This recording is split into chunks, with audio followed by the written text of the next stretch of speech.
General secretary साहब, सभी municipal councillor साहिबान, भारतीय जनता पार्टी के सभी वरिष्ठ पदाधिकारीगण, सम्मानित मंच, बुजुर्गों, साथियों, माता बहनों और बच्चों, आज 23 सितंबर पर देश की रक्षा करते हुए जिन्होंने अपना बलिदान दिया, आज उन सबको हम याद करते हैं।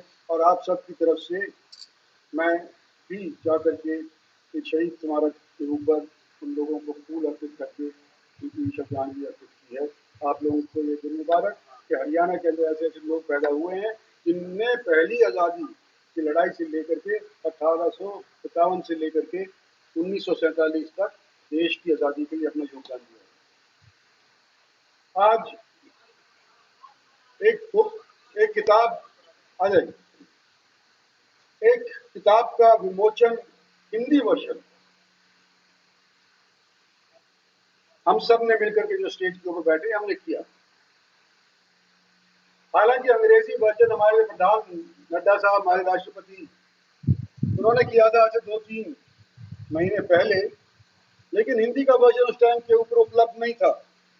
आज मैं फख्र से ये कह सकता हूं कि अंग्रेजी का तो वर्जन था ही था, लेकिन हिंदी के साथ साथ 17 ऐसी रीजनल लैंग्वेजेस हैं जिसका भी आज के दिन विमोचन जगह जगह के ऊपर हो रहा है, चाहे वो मद्रास के अंदर हो या कन्याकुमारी के अंदर हो या कहीं पंजाब के अंदर हो, सब जगह रीजनल लैंग्वेजेस के अंदर भी इसका विमोचन होने लग रहा है।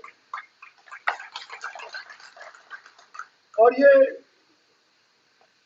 विमोचन हम क्यों कर रहे हैं कि विश्व के ऊपर आप इतिहास के ऊपर अपनी नजर अगर दौड़ाएंगे तो आपको मालूम चलेगा कि चुने हुए पदों के ऊपर सारे विश्व के अंदर 2 ही व्यक्ति ऐसे हैं जिन्होंने 20 साल से अधिक शासन किया है, चाहे वो हमारे नरेंद्र भाई मोदी हो और दूसरे चाहे बिल क्लिंटन हो अमेरिका।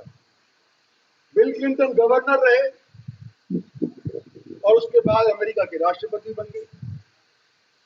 नरेंद्र भाई मोदी पहले चीफ मिनिस्टर रहे और उसके बाद देश के प्रधानमंत्री बन गए। तो ये जो मोदी है 20 लिखा हुआ है, 20 का मतलब ये है कि जिन लोगों ने 20 साल से अधिक देश की सेवा बतौर चीफ मिनिस्टर या बतौर प्रधानमंत्री करी हुई है। और मैं तो आप जानते ही हैं सब कि मैं तो 14 के चुनाव से पहले भारतीय जनता पार्टी में नहीं था और नरेंद्र भाई का रुतबा देख करके मैं आकर्षित हुआ था। वो प्रधानमंत्री डिक्लेयर नहीं हुए थे और उससे पहले भारतीय जनता पार्टी ज्वाइन कर ली थी। आज मैंने अनुभव कांग्रेस पार्टी का भी किया है, मैंने अनुभव भारतीय जनता पार्टी का भी किया है। ये हमारे जोशी जी बैठे हैं, हमारे हुकमचंद जी बैठे हुए हैं। मुझे इस चीज का बिल्कुल इल्म नहीं था कि भारतीय जनता पार्टी के अंदर कोई छुट्टी नाम की चीज ही नहीं होती। कोई दिन हो, शनिचर हो, दिवाली हो, एतवार हो, 15 अगस्त हो, 25 दिसंबर हो, 26 जनवरी हो, कोई छुट्टी नहीं। तो हम तो धीरे धीरे आदी पड़ गए। लेकिन किसने आदत डलवाई हमारे को कि हमारे प्रधानमंत्री सुबह 5 बजे उठते हैं और रात के 11-12 बजे तक काम करते रहते हैं। और मैं तो कई बार, मैं तो विदेश मंत्री रहा हूं। एक दिन में भारत का प्रतिनिधित्व करते हुए 2-2 मुल्क के अंदर जाना पड़ता था। यह याद नहीं होता था कि आज मैं कौन से मुल्क के अंदर हूं। हफ्ते भर का सफर होता था और हफ्ते भर के अंदर 18-17 मुल्क तय करने पड़ते थे। एक दिन में 2-2 मुल्क तय करने पड़ते थे। रात को जाग करके यह पता नहीं चलता था कि बाथरूम किधर को है, क्योंकि नई जगह थी और यह याद नहीं रहता था कि कौन सा मुल्क है तो आज के दिन जहां पे सो रहा है। और भाई हमारा प्रधानमंत्री देखो, सुबह यहां पर दिल्ली के अंदर, रात को अमेरिका के अंदर, अगले दिन रशिया के अंदर, उसके अगले दिन कहीं और जाकर के, और फिर यहां वापस आते ही अगले दिन फिर से किसी ना किसी राजनीतिक कार्यक्रम के अंदर उपस्थित होना। और बिल्कुल स्पष्टता से अपना संतुलन बिना खोए हुए और भाषण दे देना, मैंने कहा ऐसा व्यक्ति तो हमने अपनी ज़िंदगी में तो ऐसे देखा नहीं। तो आज उनका ये जो किताब का विमोचन जो होने जा रहा है, उनके बारे में जो विमोचन होने जा रहा है, मुझे बड़ी खुशी हुई कि मुझे पार्टी वालों ने बुला करके विमोचन करवा लिया। मदन लाल जी धन्यवाद। और दूसरी बात मैं कहना चाहता हूं अपने प्रधानमंत्री के लिए, हालांकि हरियाणा एक छोटा सा प्रदेश है, हल्के फुल्के माइनॉरिटी के लोग यहाँ पर रहते हैं। सन 15 के अंदर एक बार विवाद हुआ था ताउड़ू के अंदर, नहीं तो हमारे यहाँ पर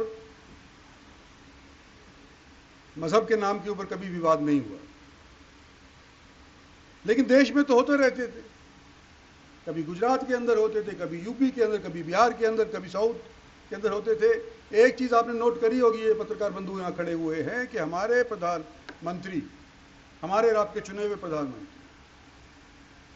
जब से देश के प्रधानमंत्री बने, देश के अंदर हिंदू मुस्लिम रायट समाप्त, खत्म हो गई।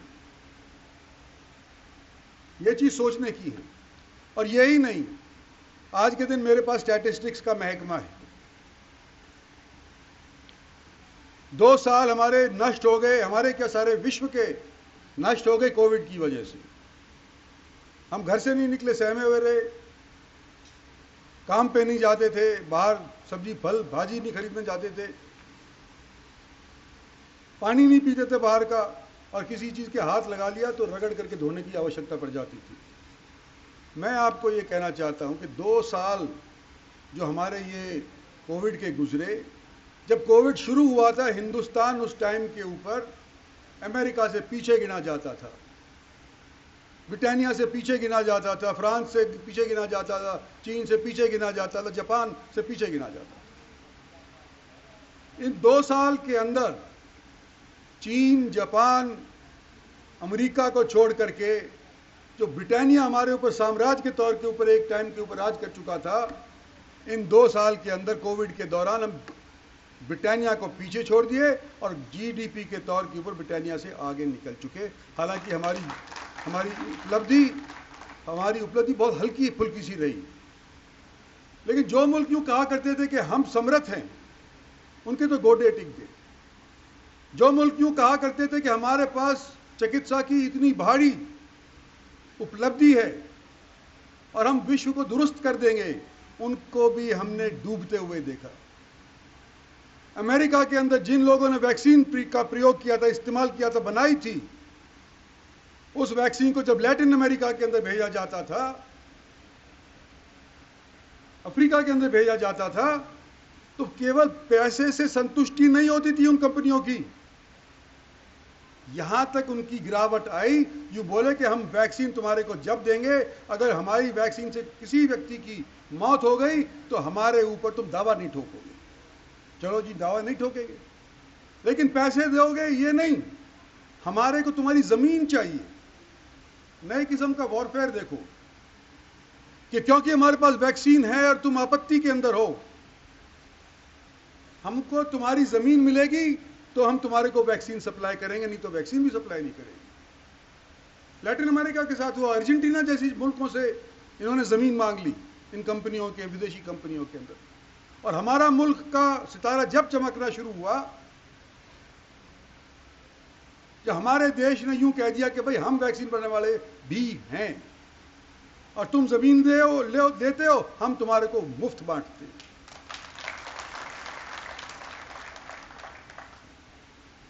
और इससे हमारा साख हमारी बढ़ी। पिछले साल प्रकोप कम हुआ।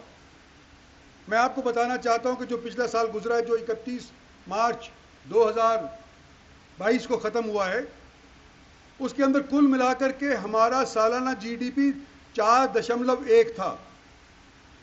लेकिन जो लास्ट क्वार्टर था, दिसंबर, जनवरी, फरवरी, मार्च, इसके अंदर 8% हमारी बढ़ोतरी थी। और जो मौजूदा क्वार्टर जिसके अंदर अभी ख़त्म हुआ है, हाल ही के अंदर अप्रैल, मई, जून का जो क्वार्टर ख़त्म हुआ है, भारत की जीडीपी की ग्रोथ 14.5 हुई है। वो किसी भी और मुल्क के अंदर नहीं हुई है। अगर हुई होगी तो चाइना के अंदर हुई होगी, पर चाइना के अंदर जो आंकड़े आते हैं उस पर कौन यकीन करता है? चाइना के आंकड़ों के ऊपर कोई यकीन नहीं कर सकता। और जो अमेरिका, जिसके यहां वैक्सीन बनी थी, एक बार नहीं 4-4, 5-5 कंपनियों के मार्फत बनी थी, उसका पिछले साल के अंदर केवल 2% जीडीपी की बढ़ोतरी हुई, जबकि हमारे मुल्क की 4% बढ़ोतरी हुई, ये 8 साल के दौरान। और यही नहीं, मैं लंबी चौड़ी बात नहीं करना चाहता। मैं आज बाहर थे तो ये पत्रकार बंधु पूछे, भाई वो एम्स का क्या हो रहा है? तो मैंने बताया कि भाई जितनी टांग हमारी एम्स में खिंची हुई होगी, इलेक्शन में नहीं खिंची हुई। जो लोग एम्स को सिरे चलाना, जी डॉक्टर बनवारी बैठे, एक किसान ने धरना दे दिया। जो लोग पहले यूं कहते हैं कि हम बनवाएंगे, हम जमीन देते हैं, उन्होंने हमें को अंधेरे में रखा। भारत की टीम हमने भेज दी आज से 4-5 साल पहले कि भाई जाओ देखो ये जगह बढ़िया आ गई। गांव वालों ने मुफ्त देनी मंजूर कर दी, 200 एकड़ दे रहे हैं, ले और स्थापित करो। और जब वो आए तो सुप्रीम कोर्ट का एनजीटी का ऑर्डर साथ ले आए दिल्ली वाले, और दिखा दिया कि ये फॉरेस्ट की जमीन है, इसके ऊपर एक ईंट भी नहीं लग सकती। जय हिंद। कौन जाए सुप्रीम कोर्ट के खिलाफ, कौन जाए एनजीटी के खिलाफ? किसने जुर्माना ठुकवाना है, किसने जेल डालना है? सब नाट गए कि यहां नहीं हो सकता। और ये माजरा वालों का मैंने धन्यवाद भी करा है। जब ये सारे के सारे ध्वस्त हो गए तो माजरा वालों ने बीड़ा चाबा और बोला कि मेज मारे ला दो, और माजरा वालों ने जमीन दी और आज यहां पर लग रही है। और आज के दिन 190 एकड़ तो भारत सरकार को चिट्ठी लिख करके कह दिया गया कि हमारे पास 190 एकड़ आ गई है। और बकाई 10 एकड़ जब फौजी लोग हैं जो तैनात हैं हमारे सीमाओं के ऊपर, जब ये वापस आएंगे उसकी भी रजिस्ट्री हमारी एम्स के नाम के ऊपर हो जाएगी। तो ये एम्स की भी देन हमारी भारतीय जनता पार्टी की, केंद्र की सरकार और हरियाणा की सरकार के मार्फत हुई है। नहीं तो हमारे लोग कभी भागा करते, जयपुर भागा करते थे, कभी रोहतक। और एक और नई चीज बता दूं आपको, लोग मेरे को क्रेडिट देना चाहें या ना देना चाहें, लेकिन सोचने की बात है कि एम्स जैसी दो स्थान कहां पर हैं देश के अंदर? जम्मू एंड कश्मीर, जहां पे बीच के अंदर लाइन लगी हुई है, इधर जम्मू है उधर कश्मीर है। अगर जम्मू वालों को दे दो तो वो वैली वाले नाराज हो जाए, वैली वालों को दे दो जम्मू वाले नाराज हो जाए। तो जम्मू एंड कश्मीर एक प्रांत, दूसरा प्रांत कौन सा? आंध्रा और तेलंगाना, दोनों के बीच में विभाजन हो गया, दोनों अलग अलग स्टेट बन गए। तेलंगाना बोला हमको दो, आंध्रा बोला हमको दो। हमारी सरकार ने कहा दोनों लो, एक तेलंगाना को दे दिया,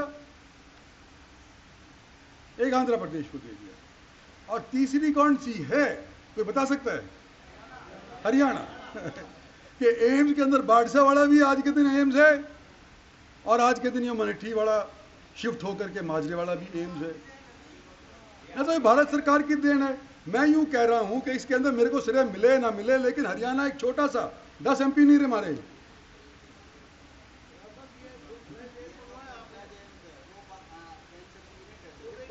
कैंसर की यूनिट हो, पर हमारे सामने तो यो टंगड़ी मार दी थी ना कि तुम्हारे को क्यों एम्स दिया जाए, तुम्हारे तो एम्स नाम की ऑलरेडी बादशाह के अंदर है।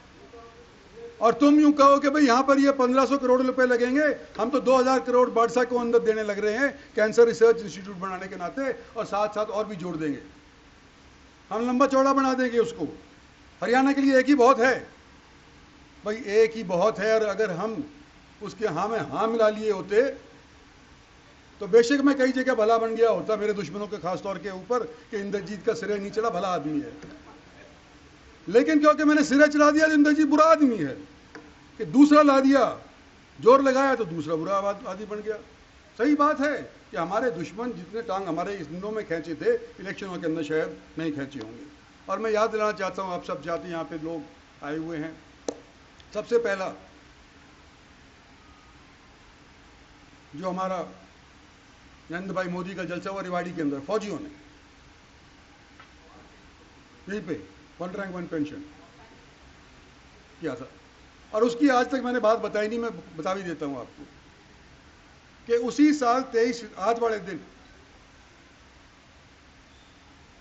बड़े दिन मैं नरेंद्र भाई मोदी चीफ मिनिस्टर साहब के पास टाइम मांगा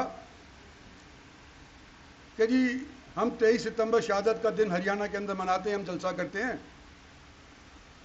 और कृपा करके हमको टाइम दो, हम आपको बुलाना चाहते हैं, तो मैं मिल करके आपको इनवाइट करना चाहता हूं। ये कह करके और मैं इंतजार करता रहा। मेरे को बोला कि जब वो दिल्ली आएंगे जब तुम्हारे को टाइम देंगे। तो जी जिस टाइम उनका दिल्ली आना हुआ, मेरा कहीं दूर 14-15 घंटे दूर दिल्ली से, क्या बोलते हैं आप उसको, तो वे प्रवास हो रहा था। तो वो बोले कि जी सुबह 9 बजे आ जाओ।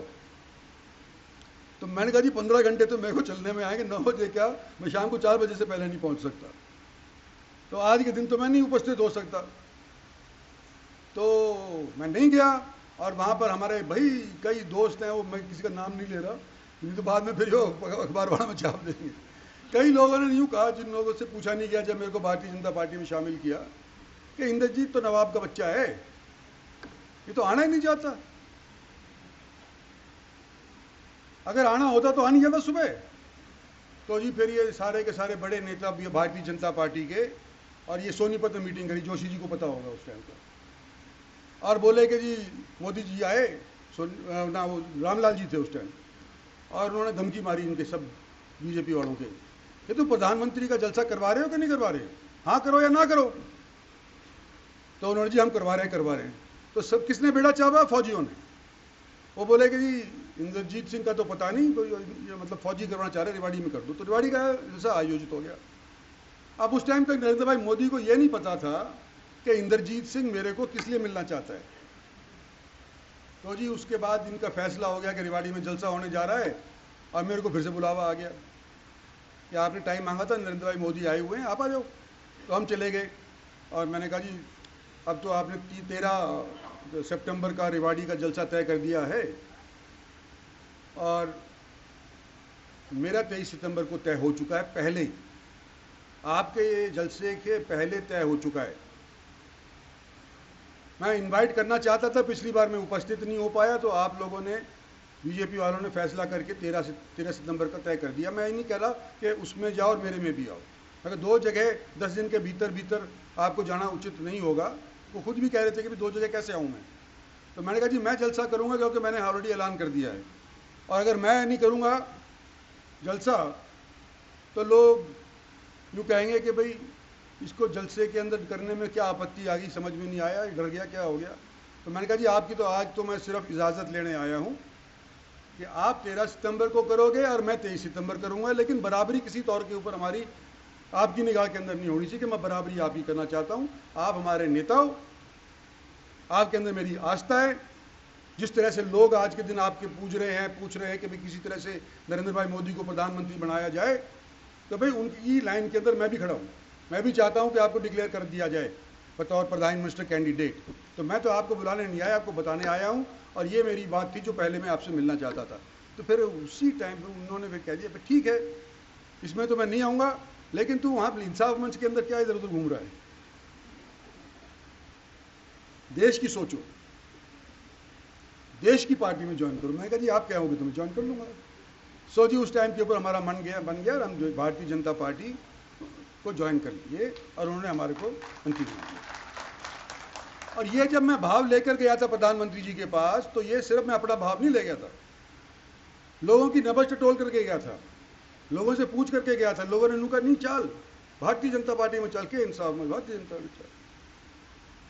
और जी आज हम इस तौर के ऊपर खुश नसीब हैं कि हमारे देश के अंदर ऐसे प्रधानमंत्री हैं जिनका किताब हमने अभी हिंदी वर्जन का विमोचन किया है। भगवान करे उनकी लंबी आयु हो, और मैं ये उम्मीद करता हूँ कि भाई हमारे यहाँ कुछ थोड़े बहुत किसान भी मैंने देखे हैं, तो कई लोग यूँ कहते हैं कि भाई ये क्या किसान सम्मान निधि, तो चेयरमैन साहब भी बैठे बहुत बड़े किसान कहते हैं 2000 रुपया 3 महीने के अंदर क्या मायने रखता है। 2,000 रुपया हमारे हरियाणा वालों के तो शायद मायने नहीं रखे, गोवा वालों के लिए शायद मायने नहीं रखे, पंजाब वालों के लिए शायद मायने नहीं रखे, बिहार वालों का मायने नहीं है क्या? बिहार वालों को तो 2-2 हज़ार रुपए के ऊपर, एक एक घड़ी के ऊपर तो कत्ल हो जाता है, तो उनके लिए तो मायने रखता है ना, उनके लिए भी सोचना पड़ेगा। Last man in the line जो खड़ा हुआ है उसके लिए हमारी पार्टी सोच रही है। आज के दिन आप लोग आए, हमारा शांतिपूर्वक भाषण सुन लिया, हमारी मनोबल बढ़ाने के लिए आप लोग सबने ताली पीटी। आपका बहुत बहुत धन्यवाद करते हैं। आपसे इजाज़त लेता हूँ। जय हिंद और राम राम।